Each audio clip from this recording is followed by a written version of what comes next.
এটা ছিল dragon বলজি theme cake. আমি ড্রাগন বলজির সঙ্গে যে কাপ কেক সিমিলারলি করেছিলাম সেটা কিভাবে করেছি কাপকেকটা এর আগে দেখিয়ে দিয়েছি। এটা হলো মেইন কেকটা ছিল ব্ল্যাক কারেন্ট ক্রাশ দিয়ে করা। তো ব্ল্যাক কারেন্ট ক্রাশ দিয়ে কি করে করেছি পুরোটা দেখে নাও।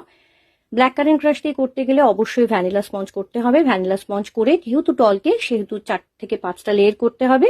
লেয়ার করার পরে যেভাবে চকলেট কেকে লেয়ারিং করি আমি সেভাবে প্রত্যেকটা ক্রিমের উপরে ব্ল্যাক কারেন্ট ক্রাশ দিয়ে লেয়ারিং করে ফ্রিজে সেট করতে দিয়েছিলাম। আর ড্রাগন বলজির কালারই হলো অরেঞ্জ, তো অরেঞ্জ কালারের ক্রিম দিয়ে পুরো কেকটা কভার করে নিয়েছি। আর যেহেতু গরমকাল তাই আমি কোনো রকম ফন্ডেন্ট ইউজ করিনি, সবটাই ফটো প্রিন্ট দিয়েছি। ফটো প্রিন্টের আমি ড্রাগন বলজির দুটো ফটো প্রিন্ট লাগিয়ে দিয়েছি, একটা কেকের ওয়ালে দিয়েছি আর উপরে দিয়েছি গোকু, আর গায়ে কিছু স্টার লাগিয়ে দিয়েছি আর দিয়েছি কিছু বল, সেটা অবশ্যই ফন্ডেন্টের।